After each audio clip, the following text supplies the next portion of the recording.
Vou apresentar, então, a próxima, que é a doutora Marina Lima.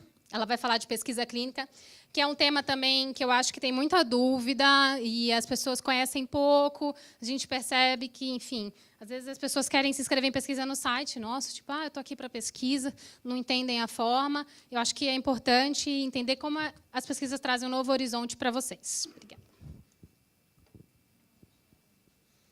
Tem uma escada aqui, pô, muito alto. Obrigada, Paula. Bom dia a todos. E obrigada, Paula, pelo convite generoso para falar de um tema que eu sou apaixonada, que é a pesquisa clínica. Eu sou pesquisadora há 20 anos e, a cada novo protocolo, eu me emociono como da primeira vez, porque é sempre um prazer a gente fazer pesquisa e a gente faz isso por vocês e para vocês. Então, a ideia hoje aqui é a gente começar a explicar um pouquinho melhor o que são as pesquisas clínicas. Eu trabalho em Santa Catarina, no Hospital do Pulmão, é um hospital só de pneumologia, e nós temos o nosso grupo de pesquisa que trabalha em diversas áreas, a hipertensão é uma delas. O que é pesquisa clínica, né? Então, ela é uma pesquisa científica em pessoas que pretende responder uma pergunta sobre uma determinada intervenção, tanto faz se é um remédio, um produto para a saúde, por exemplo, uma nova válvula cardíaca, uma prótese, isso tudo entra nesse processo de pesquisa, ou até mesmo uma vacina. Quando a gente faz essas pesquisas, elas precisam ser controladas para que a gente consiga dizer se esse novo procedimento, ou medicamento, ou vacina é seguro e é eficaz. Essa é uma definição que a nossa Sociedade Brasileira de Profissionais de Pesquisa Clínica usa. E se a gente for para a definição da da Agência para Medicações Europeia, que é o EMA, a gente encontra mais ou menos a mesma definição. Então, qualquer investigação em seres humanos que tenha como objetivo descobrir ou verificar efeitos farmacodinâmicos, farmacológicos, clínicos ou reações adversas a produtos em investigação, sempre, novamente, mesmo objetivo, segurança e eficácia. Por que a gente está falando tanto sobre isso? Porque um dos problemas que eu vejo toda vez que as pessoas sentam na minha frente para se candidatar a uma pesquisa clínica é o medo. O medo não apenas do remédio ser eficaz ou não, mas da segurança. E, hoje em dia, a gente tem uma segurança muito grande em pesquisa clínica, como eu vou mostrar para vocês. Projetos podem dar errado? Sim. Dão errado? Dão. Mas não dentro do conceito que vocês hoje compreendem como dar errado. Ou seja, morrer, nascer um terceiro olho, um sexto dedo, acontecer alguma coisa muito diferente. O que nós chamamos de dar errado é quando um remédio parece ser super bom, parece ser super promissor e, na verdade, no final, a gente descobre que ele não era lá grandes coisas. Então, isso é o que hoje nós chamamos de uma pesquisa clínica dar errado, né? Como é que a gente faz isso? Quando alguém descobre uma substância e essa substância está se candidatando a ser um remédio em potencial, o primeiro passo é que ela vai ser testada em animais, que são as cobaias. Essas cobaias, esses ratinhos, esses porquinhos da Índia, macacos, são vários animais que podem ser utilizados, eles vão receber uma dose da medicação e, nesse momento, a gente só vai testar se essa medicação é segura. Então, a gente vai ver se acontece alguma coisa com os ratinhos ou com os outros animais e, se não acontece nada de muito diferente, a gente passa para o que a gente chama de fase clínica, onde essa substância vai ser testada em humanos. A primeira fase de teste acontece sempre em pessoas saudáveis, sadias, que não têm qualquer tipo de doença. Ali, novamente, a gente vai testar segurança. A gente vai ver se acontece alguma coisa de muito diferente, agora não mais no corpo de um animal, mas no corpo de uma pessoa.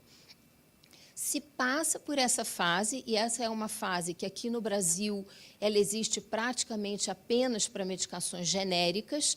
Então, quando vocês compram qualquer remédio que vem com aquele G amarelo na capa, isso significa que passou por esse tipo de pesquisa fase 1, onde a gente só quer saber se tem equivalência com a droga que a gente chama de padrão ouro, de recomendação de marca. Então, na fase 1, aqui no Brasil, a gente não tem para essas novas substâncias.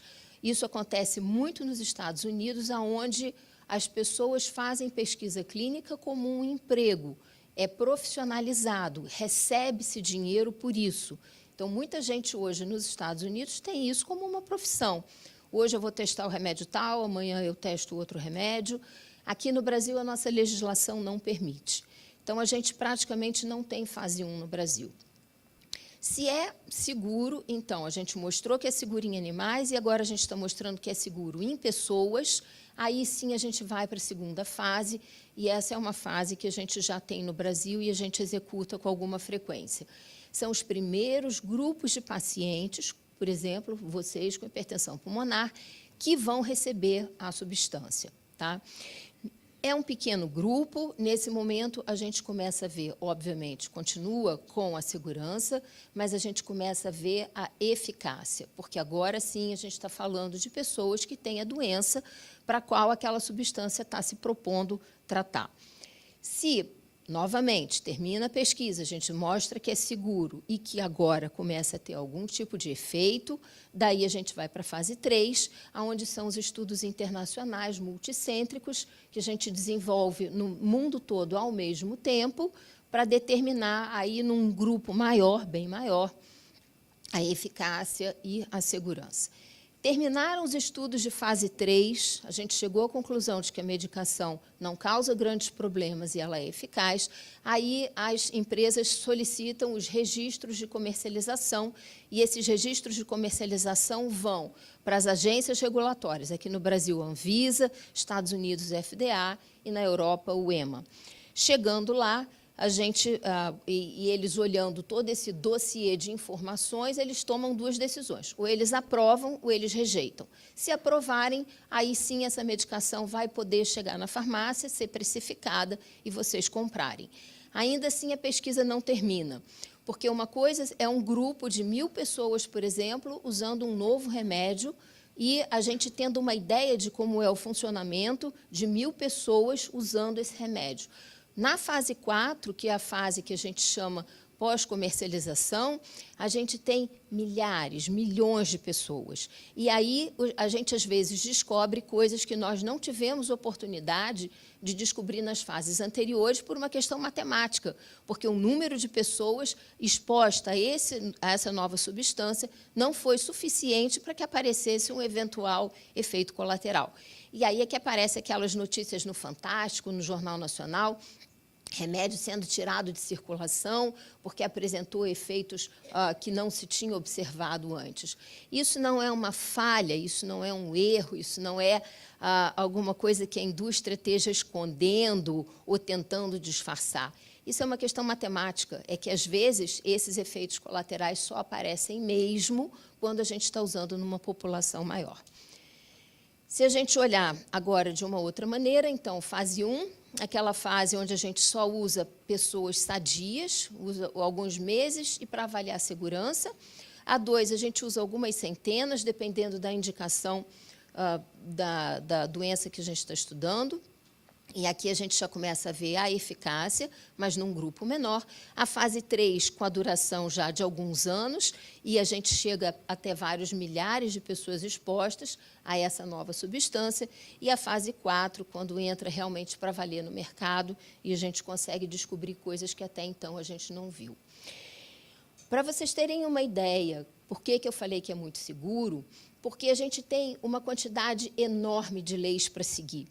E, por incrível que pareça, quando a gente fala em leis aqui no Brasil, a gente sempre suspeita de que nada funciona muito bem. Agora, hoje, com a Lava Jato, a gente está vendo um pouco essa mudança, mas as leis de pesquisa funcionam. A gente tem um monte de castigos previstos, caso a gente não faça as coisas adequadamente, e a gente tem leis muito focadas na condução dessa pesquisa. Então, a gente tem que tomar cuidado, a gente segue essas leis e o mundo inteiro toma conta da gente. Como funciona aqui no Brasil? Na verdade, a gente recebe um projeto de pesquisa do exterior, e a gente analisa, e se a gente acha que ele é interessante e oportuno, a primeira instância que a gente precisa pedir autorização é para o Comitê de Ética. Lá na nossa cidade, a gente usa o Comitê de Ética da FURB, que é a faculdade que nos assessora, e aí, a gente tendo essa autorização do Comitê de Ética da nossa cidade, a gente precisa pedir autorização para o Comitê de Ética Nacional, que é a CONEP, em Brasília. Tudo isso é transparente, vocês conseguem ter acesso a todas essas informações pela internet, nada do que a gente faz em pesquisa fica escondido. Então, é tudo visualizado na internet. Se vocês entrarem no site da CONEP, vocês conseguem ver os projetos de pesquisa que eu estou fazendo lá na minha cidadezinha pequena de Blumenau. Além da CONEP, a gente precisa também da autorização da Anvisa. Também em Brasília, também demora 1,5 séculos, e todos esses órgãos eles estão vinculados ao Conselho Nacional de Saúde e, em última instância, ao Ministério da Saúde. Então, Brasília toma conta de tudo que eu faço em Blumenau. Tudo que eu faço, eu preciso fazer relatórios e encaminhar tanto para o meu Comitê de Ética local, como para o meu Comitê de Ética Nacional em Brasília e para a Anvisa. Se eu faço alguma bobagem, eles vêm em cima de mim. Eles vêm olhar e vêm dizer, olha, você está errando, você fez alguma coisa errada, você precisa corrigir. Ao contrário dos médicos de vocês, quando vocês entram no consultório e vocês vão fazer uma consulta clínica, vocês estão acreditando que aquele médico é um cara legal, que ele lê, que ele estuda, que ele vai a congresso, que ele está atualizado, mas ninguém vai dar para vocês essa certeza. Ninguém. Vocês apenas podem acreditar que essa é a melhor opção. Na pesquisa clínica, vocês podem ter certeza, porque todo mundo toma conta de tudo que eu faço. Eu sou obrigada a fazer relatórios o tempo inteiro para entregar para todo mundo, inclusive FDA e EMA. Então, todas as nossas consultas, elas são auditadas Estados Unidos e Europa. Bom, eu recebo o que a gente chama de feasibility, que é uma primeira sondagem para saber se a gente precisa e pode fazer essa pesquisa. Eu, que sou pesquisadora principal da minha instituição, avalio, mando para o meu centro para o meu comitê de ética, mando para a CONEP e Anvisa, e existe uma outra forma de vocês também rastrearem o que a gente está fazendo, que é a Plataforma Brasil. Ela é uma plataforma também que a gente tem as informações de todas as pesquisas que estão sendo conduzidas no Brasil nesse momento. É um site aberto que vocês podem visualizar. Quando a gente recebe essas aprovações, que também são visíveis, também estão lá disponibilizadas, se eu fui autorizada ou não a fazer uma pesquisa clínica, aí a gente pode começar. Então, todo esse trâmite aqui precisa acontecer. A gente precisa fazer uma pré-seleção dos pacientes com os médicos, que normalmente encaminham esses pacientes para a gente. A gente precisa fazer a abertura do centro dentro de um cronograma mundial, então não é no dia que a gente quer, é no dia que a gente pode abrir o centro, né? E a gente precisa também fazer toda uma abordagem com os médicos, explicar para os médicos qual é o projeto, o que é a nova substância, para que os médicos de vocês compreendam e possam, da mesma maneira, indicar vocês, eventualmente, para fazer a pesquisa. Aí as coordenadoras do nosso centro executam uma sequência de planilhas, a gente reavalia, até que vocês possam ter acesso aos termos de consentimento livre e esclarecidos, que eu vou falar um pouquinho mais para frente. A gente inclui os pacientes e, se puderem e forem andando dentro da pesquisa, são randomizados. A randomização é o momento em que acontece o sorteio, que é feito por um computador, e aí a gente vai decidir qual braço a pessoa passa a participar dentro da pesquisa.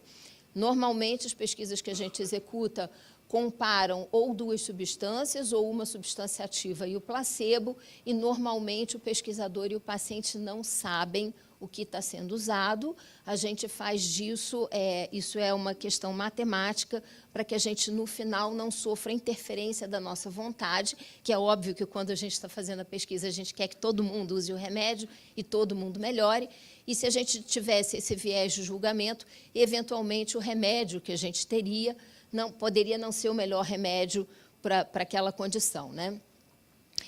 Uma outra coisa importante é que apenas a pesquisa clínica pode mexer no tratamento do paciente, então o médico assistente passa a não poder mexer em qualquer outro remédio, só nós da pesquisa, senão o paciente sai do protocolo, e isso é por uma razão muito óbvia, é porque eu tenho que comparar com outra pessoa.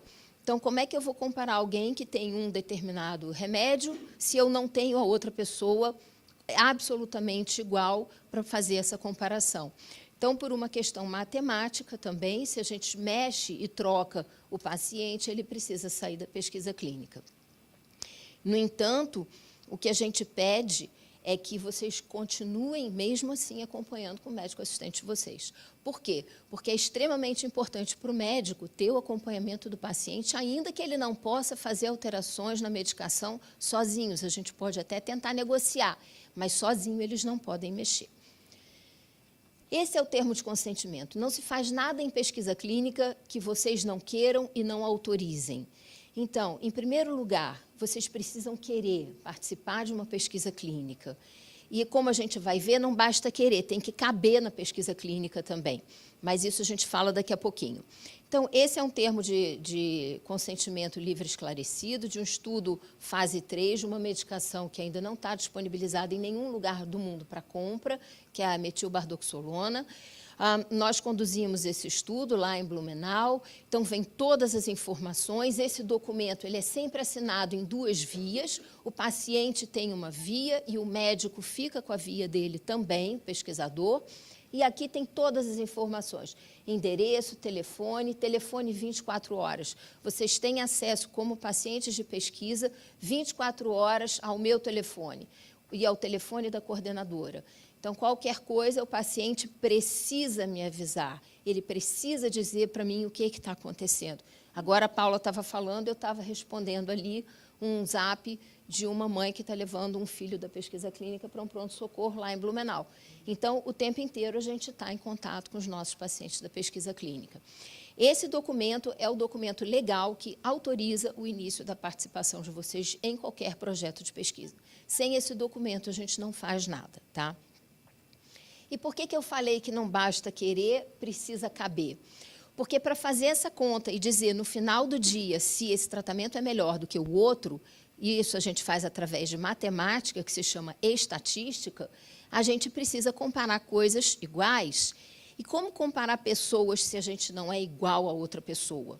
Então, a gente tenta fazer um truque, que são os critérios de inclusão e os critérios de exclusão, que é uma lista gigantesca. Eu só consegui copiar aqui de um outro protocolo nosso, com uma outra medicação, alguns desses critérios de inclusão e alguns desses critérios de exclusão. São listas quilométricas, são 20, 30 itens que vocês precisam ter todos os de inclusão e nenhum de exclusão. E isso vai transformar vocês em pessoas mais parecidas. E aí a gente consegue, no final da pesquisa, fazer a conta matemática, a estatística. Por isso que não basta querer, tem que caber. E, às vezes, é um desespero para a gente, porque vocês chegam, a gente faz todas as avaliações, vocês parecem caber, e aí aparece um resultado de laboratório que tira vocês da pesquisa. Vocês cumpriram 29 dos 30 itens. Apareceu um resultado de laboratório errado, acabou. Eu não posso fazer mais nada, eu não posso ir mais adiante. Então, por exemplo, se vocês olharem aqui, eu sei que está bem ruim de ler, mas, por exemplo, o teste de caminhada de 6 minutos, nesse protocolo, a pessoa tinha que andar entre 150 e 450. Se andar 149 ou 451, não adianta. A pesquisa é rígida e a pessoa vai sair. E aí, assim, a gente fica arrasada, a gente fica angustiadíssima, o paciente também, chora todo mundo, fica todo mundo triste, mas a gente não pode fazer nada. Pesquisa hoje é extremamente rígida e a gente precisa seguir porque eu sou auditada o tempo inteiro por todo mundo que fica tomando conta se eu não estou mentindo e inventando que isso aqui aconteceu ou não aconteceu. Quais são os benefícios para alguém fazer parte de uma pesquisa clínica, né? Na minha cabeça, o acesso às medicações com uma antecipação em torno de 5 a 8 anos da entrada dela do mercado. Todo aquele processo inicial que eu expliquei para vocês, ele demora mais ou menos em torno de 10 anos para acontecer. E, às vezes, até um pouco mais. Então, o que a gente vê? Quando a gente está na pesquisa clínica, a gente consegue colocar vocês em uso, em contato com substâncias que só vão aparecer para compra lá na frente. E, às vezes, com um preço, né, impagável, ou, às vezes, com uma Conitec no meio de vocês e do remédio. Então, assim, essa hoje eu acho que é uma boa razão para se participar de um protocolo de pesquisa. A outra coisa é uma lei brasileira. Essa lei só existe aqui no Brasil. Se a gente fez a pesquisa clínica, vocês chegaram até o final e a gente chegou à conclusão de que aquele remédio é legal, é bom e funcionou, vocês têm o direito legal de receber esse remédio para o resto da vida, ou até decidirem trocar, ou até acontecer alguma coisa diferente. Mas o governo dá o respaldo a vocês, porque entende que, como aqui vocês não podem receber dinheiro para serem participantes de pesquisa, alguma coisa vocês deveriam ter em troca da boa vontade de servir para a gente entender, para a gente estudar, para a gente compreender melhor o funcionamento das medicações. Então, foi criada uma lei que garante o recebimento dessa medicação pesquisada por tempo indeterminado, quando se termina a pesquisa clínica, né? Além disso, todos os exames da pesquisa clínica são gratuitos. Esses exames, por exemplo, são executados lá no Hospital do Pulmão. Nós recebemos equipamentos internacionais, então vocês vão fazer o eletrocardiograma, vocês vão fazer o exame da prova de função respiratória, tudo isso lá no hospital, num aparelho que eu faço a leitura, e como eu disse que todo mundo toma conta de mim, um médico americano lê esse eletrocardiograma junto comigo e um médico na Alemanha lê essa espirometria junto comigo. Então, vocês têm 2 médicos lendo todos os resultados de exames de vocês, um nacional e um internacional. Essa é a lei, é a 466 do Conselho Nacional de Saúde, que vem desde 2012, final de 2012, né? É até bonitinho, porque é 12/12/2012, então é uma lei fácil da gente decorar, e que assegura a todos os participantes, no final do estudo, por parte do patrocinador, acesso gratuito e por tempo indeterminado aos melhores métodos que demonstraram eficácia. Claro que, como tudo no Brasil, existem buracos, existem problemas, existem confusões, mas isso aqui funciona. Com todos os tropeços, isso funciona, e nós temos pacientes já hoje recebendo há alguns anos essa medicação gratuita. Perguntas frequentes que eu acho que todo paciente de pesquisa se faz na hora que está pensando em entrar para a pesquisa clínica, né? E acho que eu já ouvi também, né? E que eu já tive que responder. Qual a vantagem para eu me tornar participante da pesquisa clínica? Essa é uma pergunta muito interessante, porque é uma pena, eu tentei trazer um vídeo que eu achei assim, muito legal, que a gente gravou com uma participante de pesquisa lá de Blumenau, mas assim, a tecnologia não me ajudou em nada e eu não vou conseguir passar esse vídeo para vocês. Mas ela falava muito sobre o medo dela chegar na pesquisa e o medo dela começar a fazer parte de um projeto com um remédio que ela não sabia, que ninguém sabia, que a gente ainda estava estudando, e que ainda tinha o grupo placebo, se ela caísse no placebo. E eu me lembro que a frase que ela melhor definiu para mim foi: meu medo de morrer era muito maior do que o meu medo de enfrentar a pesquisa. E isso me emocionou muito, porque a gente já trabalha com hipertensão em pesquisa há muito tempo, e vários pacientes meus que participaram de pesquisa de remédios que vocês hoje usam, como a bozentana, ambrisentina, sildenafil, eu participei há décadas atrás dessas pesquisas junto com o Fred, e já faleceram. Então, assim, eu entendi muito bem o medo dela, e a gente briga muito por cada paciente nosso que entra na pesquisa. E se eu tivesse que dizer qual é a vantagem, meu Deus, é brigar pela vida. né? Brigar pela vida, e a gente está vendo aqui hoje toda uma atividade de vocês muito bacana, associada com a Abraf. Eu estou tentando trazer a Paula para brigar por outras doenças com a gente na pneumologia, que a gente também tem muita dificuldade. Aqui é como abordar o paciente para se tornar um participante de pesquisa, porque o médico tem um papel. O médico precisa aprender a falar a linguagem do paciente. A gente é péssimo nisso, a gente é muito ruim. A gente aprende a falar mediquês e a gente fica lá enrolado naquelas palavras difíceis e a gente tem uma incapacidade de comunicação normalmente muito grande. E também descer daqui desse palco, né? Eu hoje não tenho a diferença de mim para qualquer um de vocês, é apenas que eu escolhi estudar isso e o meu papel é apenas ser uma tradutora. É como se eu fosse um Google Translator, eu leio as coisas técnicas, eu traduzo e eu preciso ter a capacidade de passar isso para vocês. Então, a dúvida e a dificuldade é porque todo mundo acha que é uma cobaia. E vocês não são o rato. O rato tem a fase dele, o porquinho da Índia tem a fase dele. E como eu mostrei para vocês, é extremamente seguro fazer pesquisa clínica hoje. A gente é muito atento e tem muita gente tomando conta de tudo o tempo inteiro. É muito raro dar errado. Eu continuo acompanhando com o meu médico que me encaminhou para a pesquisa, sim, por favor.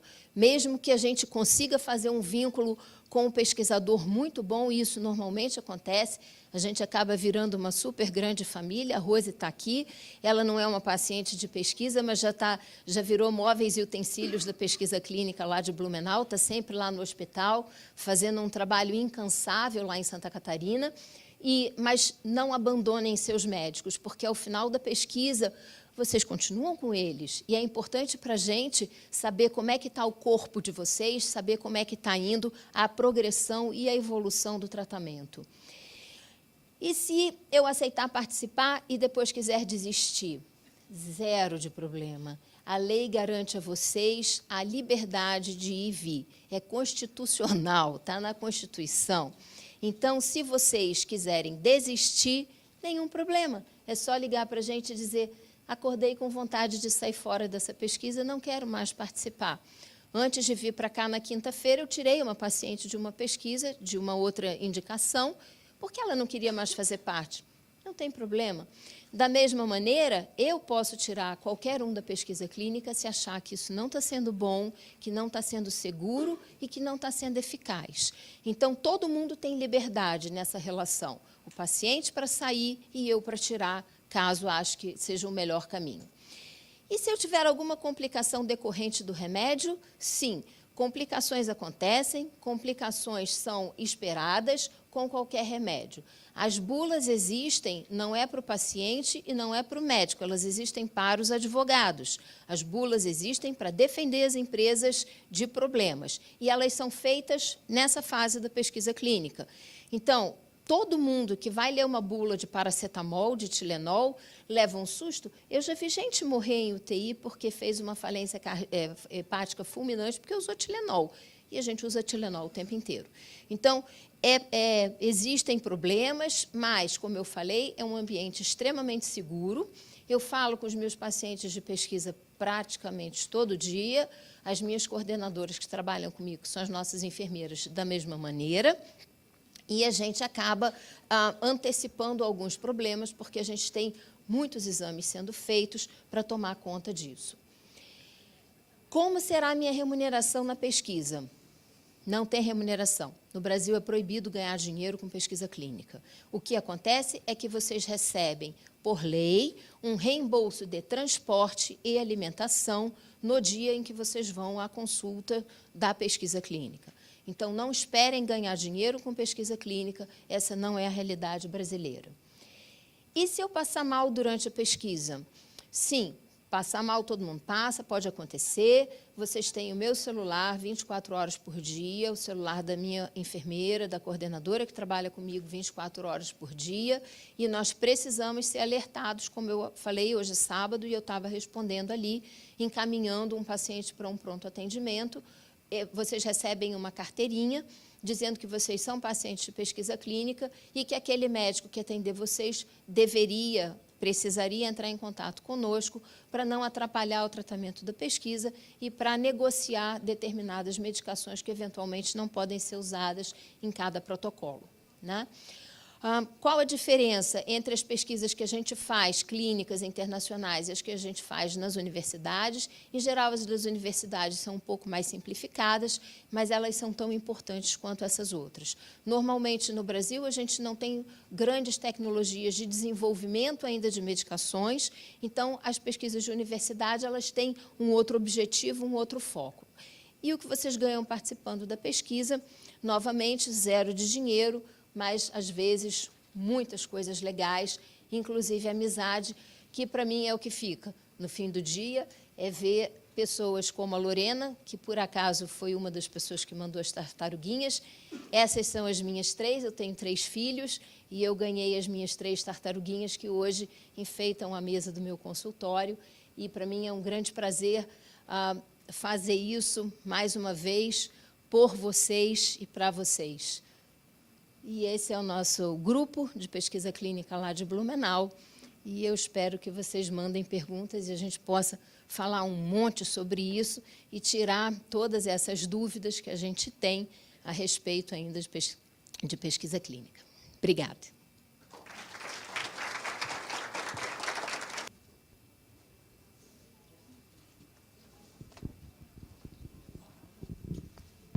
Bom dia.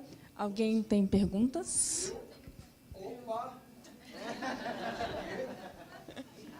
Tem sempre um animado para tirar a gente da letargia da aula.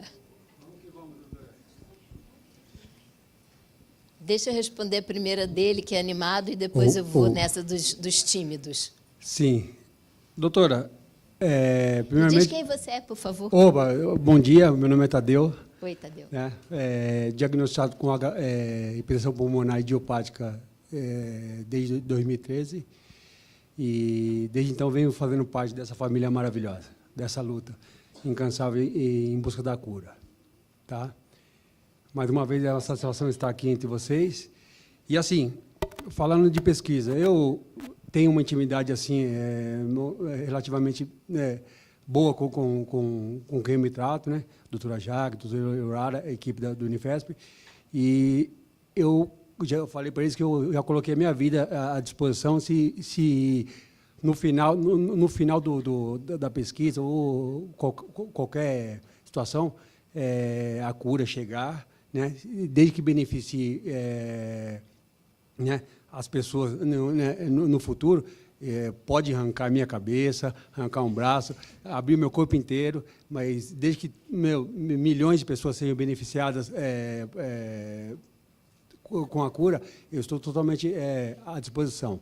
Eu acho que todos devem, sim, né, abrir o espaço para isso, prestar bem atenção, que é só assim que a gente chega num resultado agradável.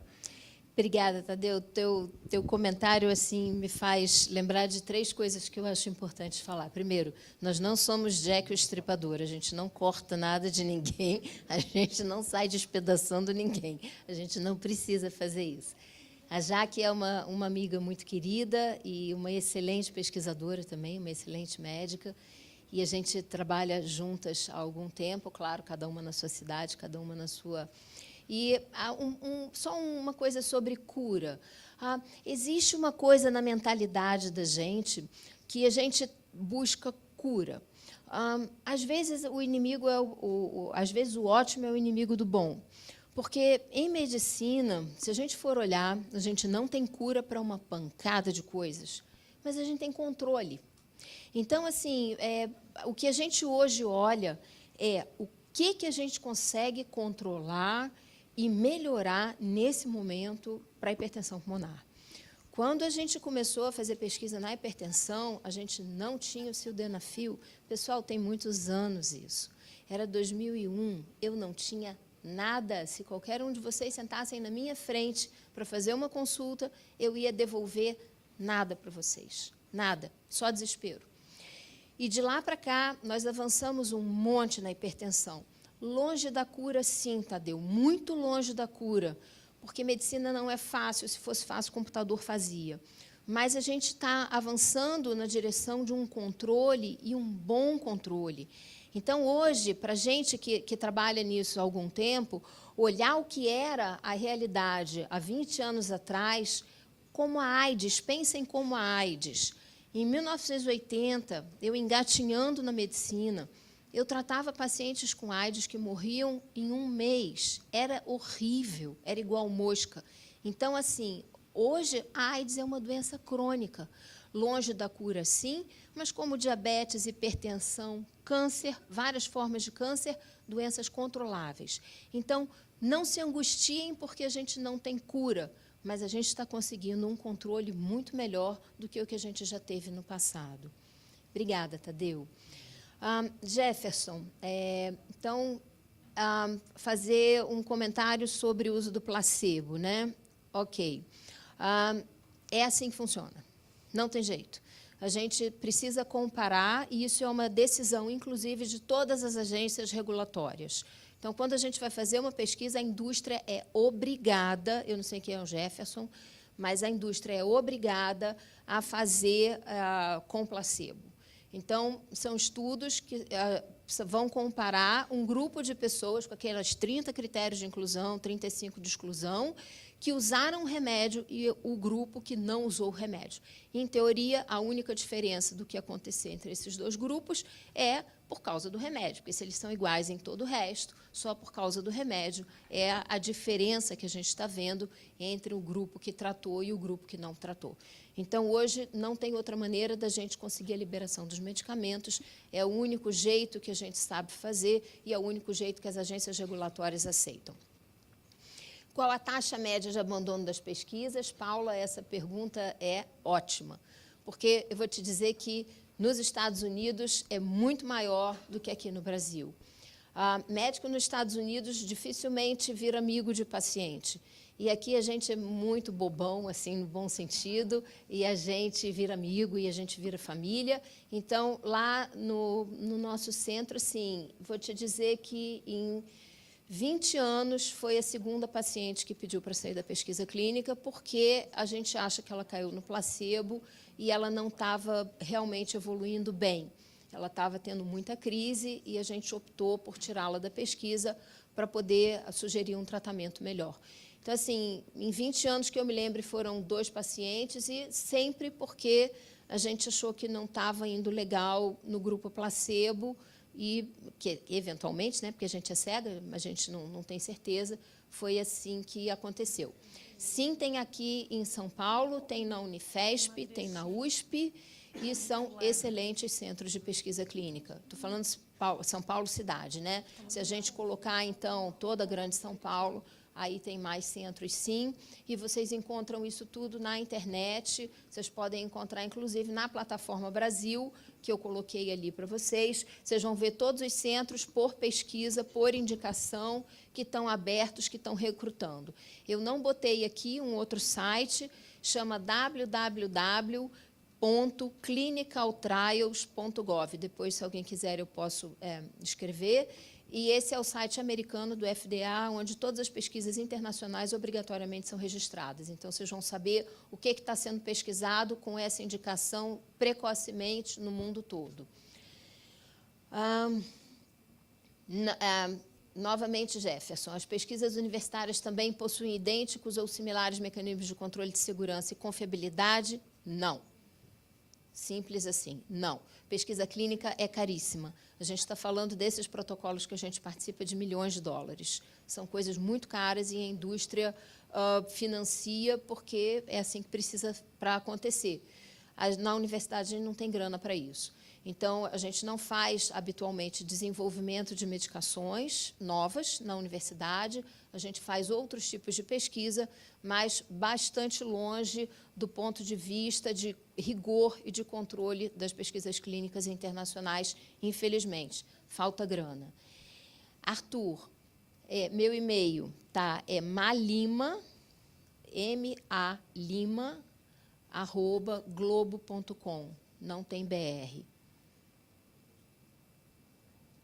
Tem mais uma aqui, Jéssica. Por não saber se estamos tomando a medicação ou placebo, como saberemos se uma alteração na doença ou no remédio é avanço da doença? Esse é o problema. Mas, assim, Jéssica, é super interessante, porque, via de regra, a gente tem uma brincadeira lá na pesquisa, a gente faz um bolão, e a gente sempre tenta adivinhar quem está em qual grupo. E, no final, quando a gente abre o cego e a gente recebe as informações de quem caiu em que grupo, a gente vê o nosso percentual de erro e de acerto. E os pacientes assim, entram no bolão também, a gente sempre acha.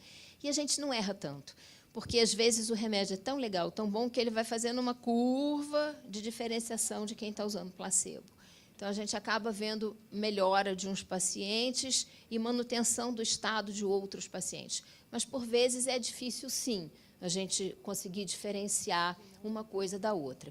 E, se esse problema for um problema muito grande, aí a gente pede para abrir o cego. Aí, se a gente achar que isso é uma questão de segurança para o paciente e que essa informação vai fazer relevância na nossa decisão médica, a gente tem mecanismos de quebrar o cego e descobrir se a pessoa estava no placebo ou na medicação. O problema é que, para quebrar o cego, essa pessoa vai sair da estatística do estudo, e aí a gente acaba estragando o estudo. Então, a gente não abre o cego, a não ser que realmente seja uma questão que a gente não possa resolver sem saber da informação. Pedir para abrir? Para saber? Não. Não. Então, ele não fica sabendo se realmente foi o remédio, se não foi. Você vai saber assim, porque quando você termina a sua participação na pesquisa, ainda tem gente no mundo todo fazendo lá a sua pesquisa. No final, quando termina, e que a gente chama de fechamento de banco de dados, que a gente limpou todas as alterações, todos os erros, que a gente foi auditado 395 milhões de vezes e que está tudo ok, a gente chama de fechamento de banco de dados. E é aí que vai entrar o matemático para fazer análise estatística. Nesse momento, a indústria libera a informação se você está no grupo placebo ou se você está no grupo do medicamento. Você sempre vai ter essa informação, mas ela demora para chegar. Mesmo saindo da pesquisa. Mesmo saindo da pesquisa. Se você sair precocemente da pesquisa, você não tem direito ao remédio, você perde esse direito. Esse direito, por lei, ele só é dado para quem chegou até o final da pesquisa. Se você saiu porque você teve vontade antes, você tem que esperar, do mesmo jeito, terminar todo o processo da pesquisa clínica para ter informação de que grupo você caiu.